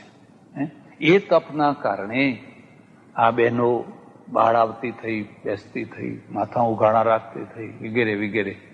તો કોઈને ને કોઈને એ તપ કરવું પડે. તો રાષ્ટ્રીય તપ હોય, સામાજિક તપ હોય, માનવતાનું તપ હોય. રેલ આવી છે, લોકો ડૂબી રહ્યા છે, ભૂખ્યા તરસ્યા બેઠા છે, આટલા પાણીમાં લોકો એ જઈ અને એને ખાવાનું પાણી આપી આવે છે, પીવાનું આપી આવે છે. તો એ કયું તપ છે? માનવતાનું તપ છે. જરા ધ્યાન. આપણા ત્યાં માનવતાના તપ ઉપર ભાર ના મુકાયો, સમાજના તપ ઉપર ભાર મુકાયો, રાષ્ટ્રીય તપ ઉપર ભાર મુકાયો નહીં. ત્યારે કયા તપ ઉપર ભાર મુકાયો? પરલોકવાળા તપ ઉપર ભાર મુકાયો. એટલે તપનો કોઈ અર્થ રહ્યો? તપસ્વી ઘણા આમ ચીપીઓ મૂકીને દંડવત કરતા કરતા જતા હોય, ઉપવાસ કરતા હોય, આ ના ખાતા હોય, પેલું ના ખાતા હોય, એક ટાઈમ જમતા હોય, બધું જાત 5 ધૂણી તાપતા હોય. ઉનાળાના દિવસોમાં 5 ધૂણી તાપતા હોય. પણ એથી રાષ્ટ્રને કઈ ફાયદો થાય? એથી કોઈ માનવતાને ફાયદો થાય? જૈનોમાં વાળ તોડવા, લુંચન કરે. આ વાળ છે ને, એ વાળ ખેંચી કાઢે બધા. તો હવે કેટલી વેદના થાય. તો એ વાળ ખેંચે તો એને લુંચન કહે. આ તો જરા કોઈ ખોટું ના લગાડતા, પણ આપણા ત્યાં જે લુચ્ચો શબ્દ આવ્યો છે ને, લુચ્ચો, એ આ લુંચન ઉપરથી આવ્યો છે. સંસ્કૃતમાં મૂળ ધાતુ છે લુંચ. લુંચતી એટલે ખેંચવું, તોડવું, ઉખાડવું. તો મને એક જઈને કહ્યું, મને કે અમારા સાધુઓ તો વાળ ખેંચી કાઢે, તમારે તો લીલા લહેર કરવાના. તો મેં કહ્યું, હું ચામડું ખેંચી કાઢું. તમારા સાધુઓ તો ખાલી વાળ જ ખેંચે છે, પણ હું ચામડું ખેંચી આપું તમને. પણ મને બતાવો કે એનાથી ફાયદો શું થાય છે. દેશને ફાયદો થાય છે, માનવતાને ફાયદો થાય છે, સમાજને ફાયદો થાય છે. એમાંથી ફાયદો શું થાય છે? જો એનું કોઈ ફાયદો થતો હોય તો હું ચામડું ખેંચી આપું. હવે તમે અમથા દુઃખી કરવા માટે વાળ ખેંચે રાખો. સુણાવમાં એક આવડું છોકરું સાધુ બનાવેલું, બધું એની લાંબી કથા છે.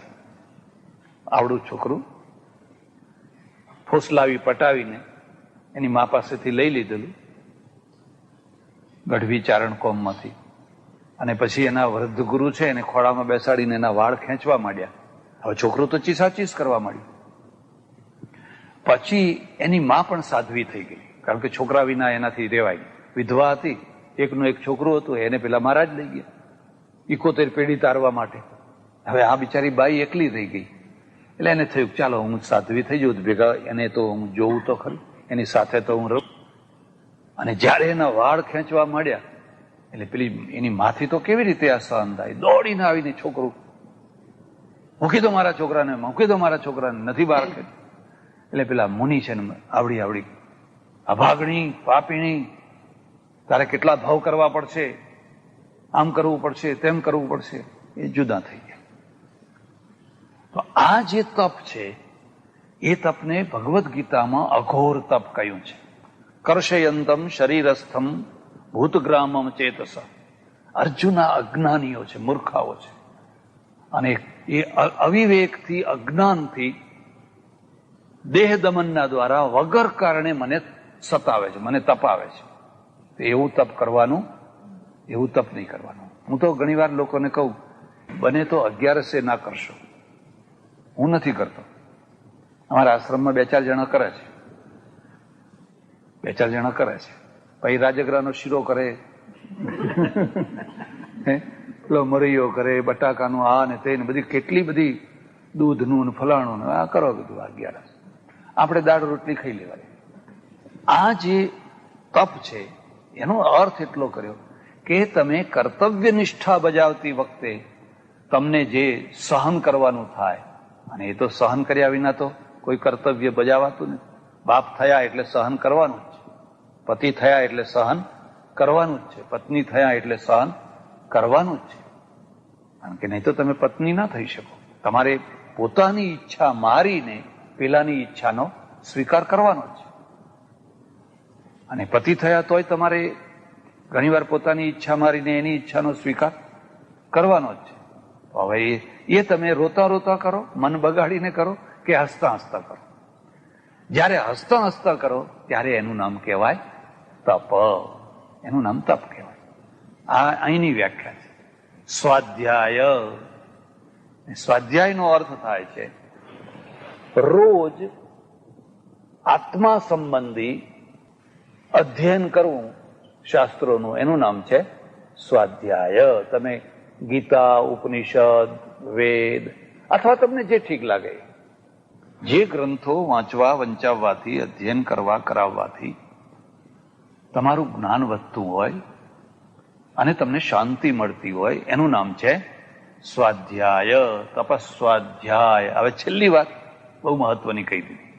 ઈશ્વર પ્રણિધાનાની, ઈશ્વર પ્રણિધાન તો ઈશ્વરની શરણાગતિ.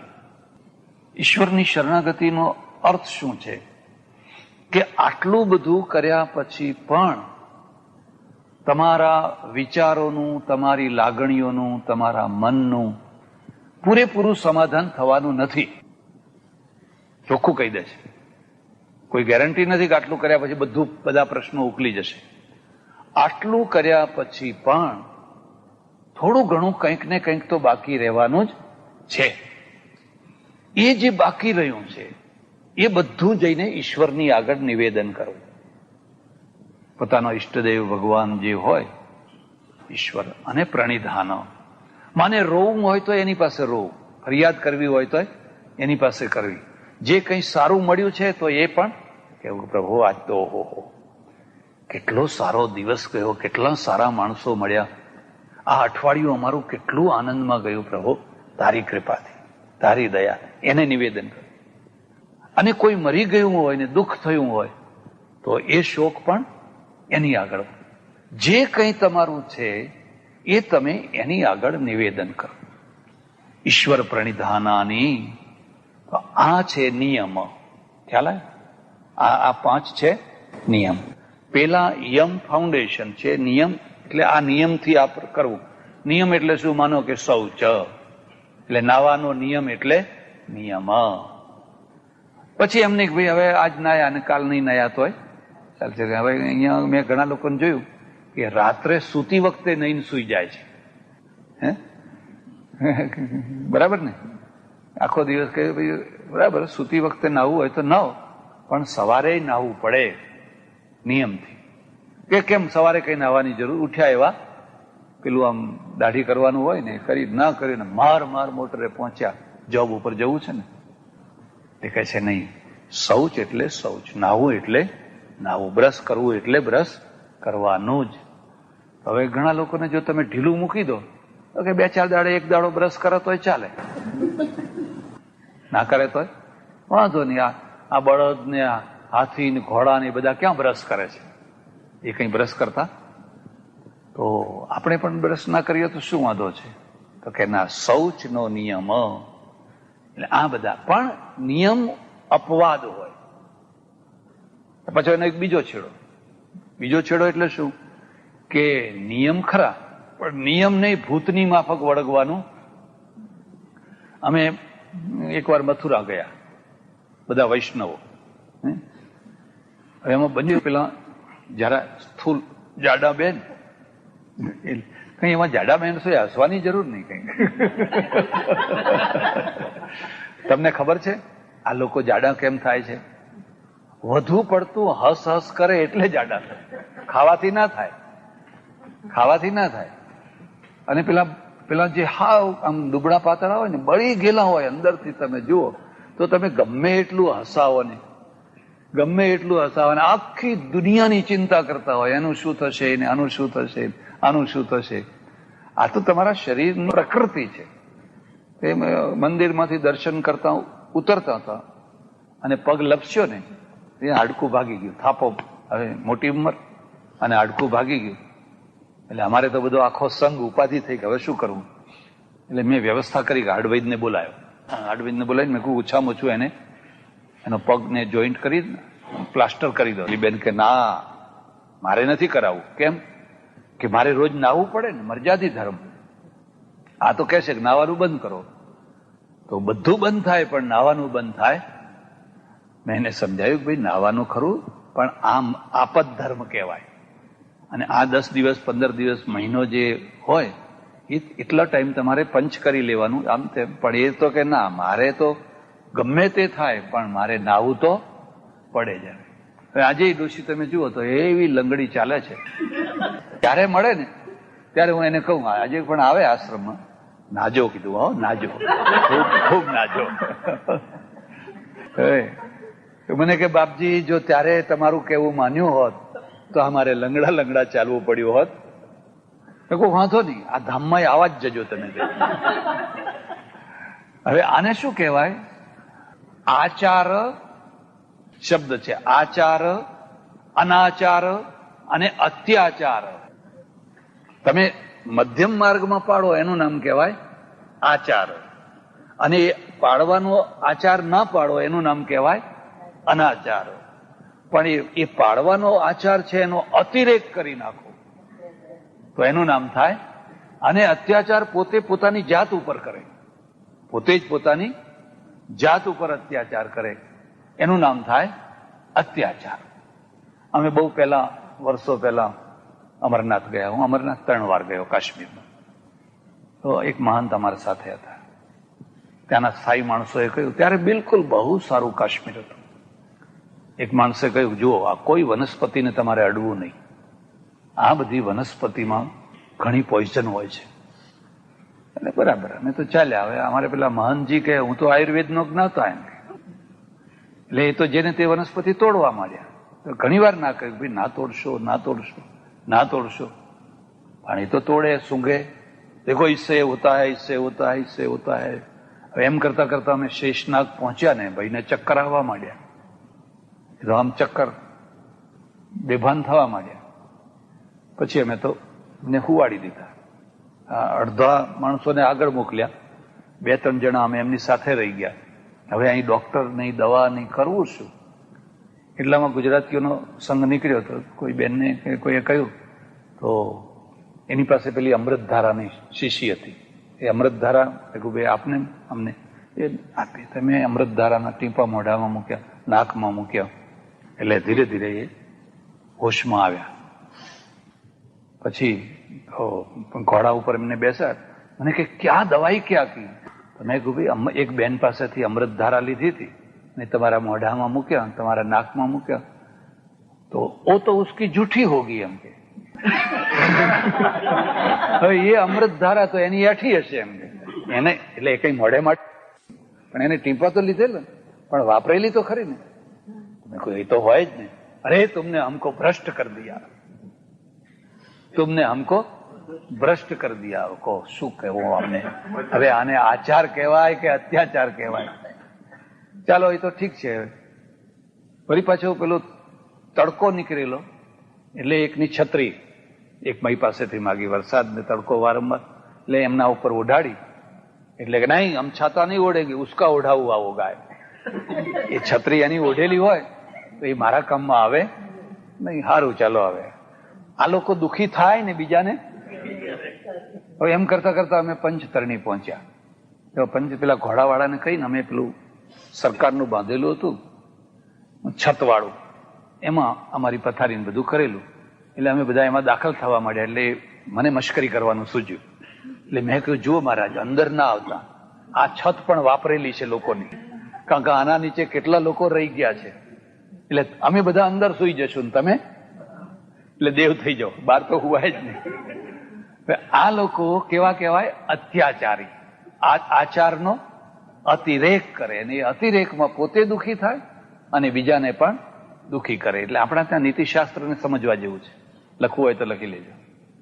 સ્વગૃહે તુ સંપૂર્ણ પરગેહે પુનસ્તદર્થમ રાજગૃહે તુ પુનસ્તદર્થમ પથી શુદ્ર વદાચરેત પથી શુદ્ર વદાચરેત.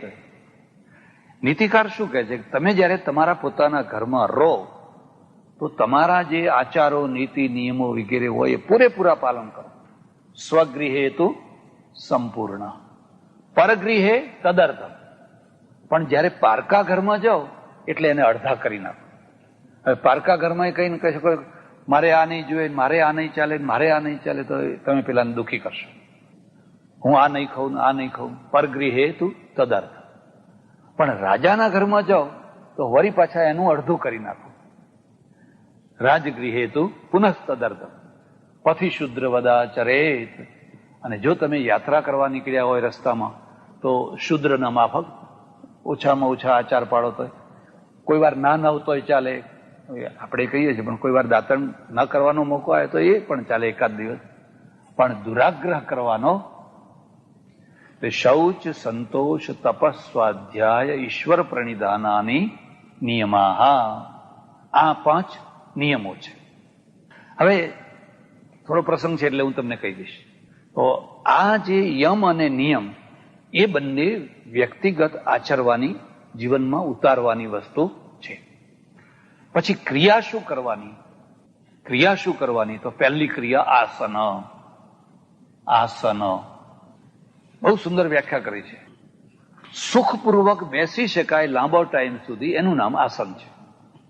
પેલા જે યોગના નામે જે આસન કરો છો એ આરોગ્ય માટે છે, એ કરવા જોઈએ. પણ એમાં પણ કાળજી રાખીને કરવા જોઈએ. માનો કે તમે હાર્ટના દર્દી છો તો તમારે અમુક આસનો ના કરાય, શીર્ષાસન ના કરાય. હાર્ટના દર્દી છો ને શીર્ષાસન કરવા જાઓ તો વહેલા મરો. એવી રીતે મયુરાસન છે, કષ્ટવાળા જે આસનો છે એ કષ્ટવાળા આસનો હાર્ટના દર્દીને કરાય. જે સુખી સહજ રીતે થતા હોય એ કરી શકો. પણ અહીંયા શું કહેવું છે કે તમારે જયારે યોગ સાધના કરવા બેસવું હોય તો તમે પદ્માસન કરો, સિદ્ધાસન કરો. એવું 1-2 આસન બહુ સરળતાથી કરી શકાય છે. અને જેમ જેમ તમે અભ્યાસ કરો એમ તમે લાંબા ટાઈમ સુધી એક જ આસને બેસી શકો. વારંવાર આમ પગ બદલવા પડે, પછી આમ પગ બદલો, આમ. આ ધોળિયા લોકોને બિચારા ના આવે, કારણ કે ખુરશી ઉપર જ બેઠેલા ને, એક તો એમનો પગ વળે નહીં. પણ એ જો આ કામમાં લાગે, બરાબર લાગે. અમેરિકામાં જઈને જુઓ તો સવારે 2-3 ચેનલો ઉપર આ યોગનું જ બધું આવતું હોય. અને આપણા કરતા પણ એ એટલું સરસ વૈજ્ઞાનિક થિંકિંગ સાથે એ વાતને સમજાવતા હોય એટલે પછી તમારા પગ વળી શકે. એક બીજી વાત પણ સમજવા જેવી છે કે તમે માનો કે પદ્માસન હોય કે સિદ્ધાસન હોય કે એવું કોઈ સહજ આસન હોય, એના ઉપર તમે સ્થિર રીતે બેસો ને તો આપોઆપ વ્યાયામ થાય છે. આપોઆપ વ્યાયામ થાય છે. કારણ કે તમારા આખા શરીરને તમે એક નિશ્ચિત પોઝિશનમાં રાખ્યા એટલે રુધિરાભિસરણ બરાબર ચાલુ થઈ જશે. જે આપણે દંડ બેઠક કરીએ ને, દંડ બેઠક વ્યાયામ છે. પણ એક જ આસન ઉપર તમે એક જ આસન ઉપર લોચો થઈને પડ્યા રહો તો નહીં. લોચો થઈને પડ્યા રહેવું એ જુદી વસ્તુ છે. પણ તમે એક નિશ્ચિત પ્રકારનું આસન કરીને બેસી રહો છો તો એમાં તમારો વ્યાયામ ચાલુ છે. એટલે પછી એક આસન કરો, તમને યોગ્ય લાગે તે. મુસલમાનો છે ને આમ ઊંધા ટાંટિયા વાળું આસન કરે, જોયું તમે? 2 પગ આમ, નમાજ પડતી વખતે નહીં, પણ આમ સામાન્ય રીતે બેઠા હોય ને, આ તમે બેઠા, એવી રીતે. તો એક આસન. પછી શું કરવાનું? તો પ્રાણાયામ. આસન અને પ્રાણાયામ આ 2 જ ક્રિયા. બીજી કોઈ ક્રિયા નહીં, આ બે જ ક્રિયા. તો પ્રાણાયામ શું? પ્રાણાયામ એટલે શું? ત્યારે એનો શબ્દાર્થ કહીશ એટલે ખ્યાલ આવશે. પ્રાણ વત્તા આયામ. આયામ એટલે વિસ્તાર. આયામનો અર્થ થાય વિસ્તાર, આમ વધવું. જે પ્રાણ ચાલે છે કુદરતી રીતે એ પ્રાણને વધારો, એટલે લેતાય વધારવો અને છોડતાય સમય વધારો. આ જે લેતા અને મુકતા જે સમય વધારો એનું નામ છે પ્રાણાયામ. એના 3 રૂપ છે: પૂરક, કુંભક અને રેચક. જ્યારે તમે એને પૂરો છો ત્યારે એ થાય છે પૂરક. તમારે જો પાણી ઉપર પડ્યા રહેવાનું અભ્યાસ કરવો હોય, હાથ પગ હલાવ્યા વિના, ઘણા લોકો રહી શકે, બિલકુલ આમ મરદાની માફક પડ્યા હોય, તો તમને પૂરક પ્રાણાયામ આવડવો જોઈએ. તમારા શરીરમાં હવા ભરો, હવા ભરો, હવા ભરો પૂરકના દ્વારા. પછી એ હવાને નીકળવા ના દો તો તમે પાણી ઉપર પડ્યા રહી શકો. એક વાટકો છે, એને પાણીમાં મૂકો તે તરે છે. હવે તો સ્ટીલ છે, પણ કેમ તરે છે? કારણ કે અંદર હવા છે. એમ શરીરમાં પણ તમે ફેફસામાં પણ જો હવા ભરો તો તમારું શરીર ઉપર પડ્યું રહે. પણ તમારે તળિયે જઈને બેસી જવું હોય તો પૂરક કરીને ના બેસી જવું, તો રેચક કરવાનું. એટલે જેટલી હવા હોય એટલી બધી કાઢી નાખવાની. તમારું શરીર પથરા જેવું થઈ જશે, આપોઆપ નીચે જઈને બેસી જશે, તો રેચક થઈ જશે. અને આવેલી જે હવા છે એ હવાને અંદર ને અંદર એટલા ટાઈમ સુધી રોકી રાખો, તો એ રોકી રાખવાની પ્રક્રિયાનું નામ છે કુંભક. પૂરક, રેચક અને કુંભક. જરા પ્રક્રિયા છે એટલે થોડી વાત તમને કહું છું. આની માત્રા છે, આની માત્રા છે. તો માત્રા શું છે એ પણ લખવી હોય તો લખજો. 2, 4, 1. ખ્યાલ આવ્યો? 2, 4 અને 1. પૂરક કરતી વખતે જે ટાઈમ લાગ્યો એને આપણે 2 સેકન્ડ માનો, ઉદાહરણ. તો કુંભક તમારે 4 સેકન્ડ અને રેચક છે એ 1 સેકન્ડ. તો આ જે માત્રા છે એ માત્રાનું બરાબર બેલેન્સ રહે એટલે ધીરે ધીરે ધીરે ધીરે તમે પ્રાણાયામમાં સ્થિર થતા જાઓ. એકદમ જોરથી શ્વાસ છોડી દો તો એ નુકસાન કરે. અને જોરથી તમે શ્વાસ ક્યારે છોડી દો? કે ગજા બારનો કુંભક કર્યો હોય ત્યારે. ગજા બારનો પૂરક કર્યો હોય અને ગજા બારનો કુંભક કર્યો હોય એટલે પછી શું થાય કે કુંભકને રોકી ન શકો એટલે એકદમ નીકળી જાય. 2, 4 ને 8. આ 1, 4 ને 16 એમ કહે છે. 1, 4 ને 16 એમ પણ કહે છે. પણ મને એમ લાગે છે કે રેચક છે ને, આ રેચક છે ને, એ રેચક એકદમ છોડવો ના જોઈએ, પણ ધીરે ધીરે ગતિએ છોડવો જોઈએ. તમે કહો છો હા, એકમાં સ્પીડમાં જ છૂટશે, એટલે એની માત્રા થોડી વધારવાની. ઠીક કહો છો તમે, બરાબર કહો છો. હા, એટલે પછી પૂરક કરવાનો, એટલે તરત જ પછી પૂરક કરવાનો. આ એક વાત. પણ એક બીજો સરળ પ્રાણાયામ છે. અને સરળ પ્રાણાયામ શું છે કે નાક નહીં પકડવાનું. જે નાક પકડીએ છીએ ને એ નાક નહીં પકડવાનું. તો પૂરક અને રેચક આ 2 જ કરવાના, કુંભક નહીં કરવાનું. જેટલો પ્રાણ લેવાય એટલો લેવાનો અને માત્રા કોઈ નહીં, અને પછી ધીરે ધીરે છોડવાનો. તો આ પૂરક અને રેચક, પૂરક અને રેચક. તો એવી રીતે આ બીજો પ્રાણાયામ પણ થાય. હવે આ થવાથી શું થાય? ઉપનિષદ લખે છે, પ્રાણ બંધનમ હિ સૌમ્ય મનઃ. હે સૌમ્ય. સૌમ્યનો અર્થ સમજ્યા? સોમ એટલે ચંદ્ર, સોમ એટલે ચંદ્ર. અને ચંદ્રના જેવો જે સુવાળો અને દેખાવડો અને સુંદર લાગે એનું નામ કહેવાય સૌમ્ય. તો એવું કોણ લાગે? કાં તો દીકરો લાગે ને કાં તો ચેલો લાગે. એટલે પોતાનો પુત્ર હોય ને એને સૌમ્ય કહેવાય. સૌમ્ય. ઋષિઓ શું કહે ગુરુ? સૌમ્ય. પુત્રને પણ કહે અને શિષ્યને પણ કહે. માનવાચી શબ્દ છે. આપણી આ પ્રાચીન પદ્ધતિ છે. દીકરીને પણ કહેવાય, એની વાંધો નહીં. પ્રાચીન પદ્ધતિ એવી છે કે પત્ની હોય ને એ એના પતિને આર્યપુત્ર કહે.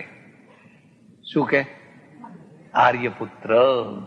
એટલે પતિને માનવાચી શબ્દ આપે. તો પતિ છે એ પત્નીને શું કહે? દેવી કહે. દેવી કહે. હવે લક્ષ્મી હોય ને લખડી કહે. લખડી આવા ઘણા કહેતા હોય છે. તો હવે પેલી આર્યપુત્ર કહે હે? હા. પ્રાણ બંધનમ હિ સૌમ્ય મનઃ. હે સૌમ્ય, આ જે મન છે એનું બંધન, એનો ખીલો પ્રાણ છે. અર્થાત પ્રાણ જેટલો આયામ વાળો હશે મન એટલું જ સ્થિર થશે, અને પ્રાણ જેટલો અનિયંત્રિત હશે એટલું જ મન વધારે ચંચળ થશે. એ તમારે અનુભવ કરવો હોય તો કરજો. કોઈ વાર તમારી ઈચ્છા થાય ઘરમાં તો તમે આમ પદ્માસનમાં બેસજો. કરોડરજ્જુ સિદ્ધિ રાખવાની. ગીતાનો 6ઠ્ઠો અધ્યાય. ગીતાના 6ઠ્ઠા અધ્યાયમાં બધું આ વર્ણન આવ્યું છે. તો અને પછી તમે જોશો તો તમારા મન ઉપર એક પ્રકારની સ્થિરતા આવી હશે. મન વધુમાં વધુ કંટ્રોલ બહાર ક્યારે જતું હોય છે? જ્યારે તમે પથારીમાં સૂઈ જાઓ છો. કારણ કે કરોડરજ્જુ ઢીલી થઈ ગઈ.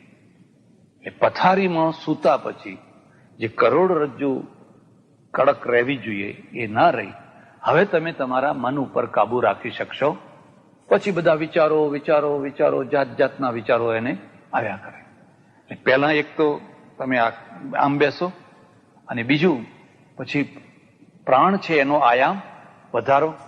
એટલે એટલો ટાઈમ તમને શાંતિ રહેશે અને એની અસર બાકીના જીવન ઉપર પણ પડશે. એટલે પ્રાણાયામ, પ્રત્યાહાર. પ્રત્યાહાર એટલે શું છે એ સમજી લેજો. આહાર એટલે ખાવું, આહાર એટલે ભોગવવું, અને પ્રત્યાહાર એટલે પાછું વળવું. પ્રત્યાહાર એટલે પાછું વળવું. આપણી જે 5 ઇન્દ્રિયો છે એ 5 ઇન્દ્રિયો એના આહાર માટે દોડતી હોય છે. આંખને રૂપ જોવું ગમે, કાનને સારું સાંભળવું ગમે, જીભને રસોડું ગમે. કે રસોડામાં સુગંધ બહુ આવે છે તો ચામડીને સ્પર્શ ગમે, વગેરે વગેરે. 5 ને 5 જે છે એ એના આહાર છે. એટલે સતત એના આહારો તરફ દોડ્યા કરે છે. એ દોડતી ઇન્દ્રિયોને પાછી વાળવી એનું નામ છે પ્રત્યાહાર. એક જગ્યાએ હું રહું અને એક કબીરના સાધુ આવ્યા. બધા ઘણા ચેલા એમને તો કસોટી કરવા. આ બધા ઘણી વાર આવી રીતે પણ આવે, હેડો મહારાજની પરીક્ષા લઈએ. એટલે મને કે મહારાજ પ્રત્યાહાર જાણો છો?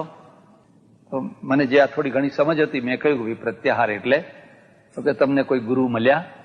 તો કીધું ચાલો તમે કહો, હવે તમે ગુરુ થાવ, લો ને. કીધું તમે સમજાવો મને. કે જમ્યા પછી જે ઓડકાર આવે એનું નામ પ્રત્યાહાર. એટલે બધા ચેલાઓ માથું હલાવવા માંડ્યા. હવે પેલા બધા કે ગુરુજી કેટલું સરસ કહે છે કે જમ્યા પછી જે ઓડકાર આવે એનું નામ કહેવાય પ્રત્યાહાર. તો હવે આના કરતા ગુરુ ના હોય તો ધારણા, ધ્યાન અને સમાધિ. પછી જે તમારું લક્ષ્ય છે, વિષય છે, એ વિષયના પ્રત્યે તમારું મન એકાગ્ર થાય, એના તરફ જ ખેંચાય, તો એનું નામ થયું ધારણા. એનો 12 ગણો સમય વધી જાય એટલે એનું નામ થાય ધ્યાન. અને એનો 12 ગણો પાછો સમય વધી જાય તો એનું નામ થાય સમાધિ. એટલે આમાં કરવાની ક્રિયાઓ 2, આસન અને પ્રાણાયામ. પણ પ્રાણાયામ જેમ જેમ જેમ જેમ વધારે દ્રઢ થતો જાય એમ એમ પછી ઉપરની વસ્તુઓ આપોઆપ વધતી જાય. બસ. ઓમ પૂર્ણમદઃ પૂર્ણમિદં પૂર્ણાત પૂર્ણમુદચ્યતે પૂર્ણસ્ય પૂર્ણમાદાય પૂર્ણમેવાવશિષ્યતે. ઓમ શાંતિ શાંતિ શાંતિ. સદ્ગુરુદેવ નમઃ. પાર્વતી પતે. હર હર મહાદેવ હર. હિન્દુઇઝમના જે બે માર્ગો બતાવ્યા એમાં પ્રથમ માર્ગ ઓમકારનો અને દ્વિતીય માર્ગ બ્રહ્મા વિષ્ણુ મહેશથી માંડીને છેક અવતારો સુધીનો બતાવ્યો. પણ આ બે માર્ગમાં મહત્વનો અને મૂળ માર્ગ ઓમકારનો છે.